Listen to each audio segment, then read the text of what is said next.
Los agujeros negros. Probablemente uno de los mayores misterios del universo, ¿verdad? Pues en este análisis vamos a intentar desentrañar qué son de verdad, cómo funcionan y sobre todo qué secretos siguen guardando. Para empezar, vamos a plantear un experimento mental, uno que es bastante alucinante. A ver, imaginemos que nuestro Sol, así de repente, se comprime hasta caber en una esfera de solo 3 kilómetros de ancho. Ojo, conservando toda su masa, ¿eh? Toda la masa del Sol, pero metida en ese espacio tan pequeño. La pregunta es, ¿qué le pasaría a la Tierra? Y aquí es donde la cosa se pone interesante. Porque, en contra de lo que nos dice la intuición, la respuesta es que no pasaría absolutamente nada. Nada de nada.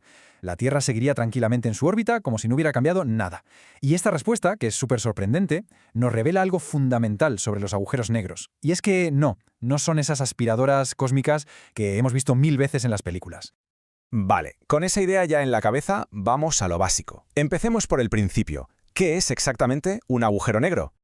Pues el concepto clave aquí es la densidad, una densidad extrema, brutal. Es básicamente una región del espacio-tiempo donde la gravedad es tan pero tan fuerte que nada puede escapar. Y cuando digo nada, es nada, ni siquiera la luz. Una vez que algo cruza ese punto de no retorno, se acabó. ¿Y de dónde salen estos monstruos cósmicos? Pues nacen, curiosamente, de la muerte de las estrellas más grandes del universo. Imaginemos una estrella gigante, mucho más masiva que nuestro Sol. Cuando agota todo su combustible, es como si se apagara su motor. Entonces, su propia gravedad, que es inmensa, la aplasta sobre sí misma en un colapso catastrófico. Y ese colapso, que puede durar apenas unos segundos, es lo que da a luz a un agujero negro. Y ojo que la idea no es nueva, para nada. Es mucho más antigua de lo que la gente cree. Ya a finales del siglo XVIII, un matemático llamado Pierre Laplace se puso a pensar y dijo, oye, ¿y si existiera un objeto tan masivo que ni la luz pudiera escapar de él? O sea, lo planteó de forma teórica, pero tuvo que pasar casi 2 siglos para que alguien, el físico John Archibald Wheeler, le pusiera el nombre que todos conocemos hoy, agujero negro. Bueno, pues ahora vamos a hablar de tamaños. Y, en fin, preparémonos, porque la escala de estos objetos es simplemente titánica. Básicamente, los agujeros negros vienen en 2 tallas, por así decirlo, y la diferencia entre ellas es asombrosa. Por un lado están los de masa estelar, que son los pequeños, y por otro los supermasivos, los pesos pesados, que de hecho suelen estar en el centro de casi todas las galaxias, incluida la nuestra. Por ejemplo, el que tenemos en el centro de nuestra propia galaxia, la Vía Láctea. Se llama Sagitario A estrella, y su masa equivale, atención, a 4 millones de soles. 4 millones. Pero esperad, que lo de 4 millones de soles se queda en nada. En nada. Porque el récord actual lo tiene un bicho llamado TON 618, y este coloso tiene una masa de 66.000 millones de soles. Es que es una cifra que cuesta hasta imaginar, uno de los objetos más masivos de todo el universo conocido. Claro, todo esto nos lleva a una pregunta clave, a un verdadero enigma. Si no dejan escapar ni la luz, si son, por definición, invisibles, ¿cómo narices sabemos que están ahí? ¿Cómo los encontramos? Pues aquí es donde la astronomía se convierte en un trabajo de detective. Los científicos son como detectives cósmicos que no buscan al culpable, sino las pruebas que deja a su paso. Porque vale, no podemos ver el agujero negro directamente, pero sí que podemos ver los efectos que causa en todo lo que tiene alrededor. El primer método, la primera pista, es buscar lo que se llama el disco de acreción. Es para que nos entendamos como el remolino que se forma cuando el agua se va por un desagüe. Es un anillo de gas y polvo que gira a toda velocidad justo antes de caer dentro. La fricción es tan brutal que calienta todo ese material a millones de grados y eso hace que brille con una luz intensísima, sobre todo en rayos X. Y eso sí que lo podemos ver con nuestros telescopios. Otra forma es espiar a las estrellas. Si los astrónomos ven una estrella o un grupo de estrellas que parecen estar bailando, orbitando a toda velocidad alrededor de un punto donde no se ve nada, pues blanco y en botella. Ahí tiene que haber algo invisible y con muchísima masa.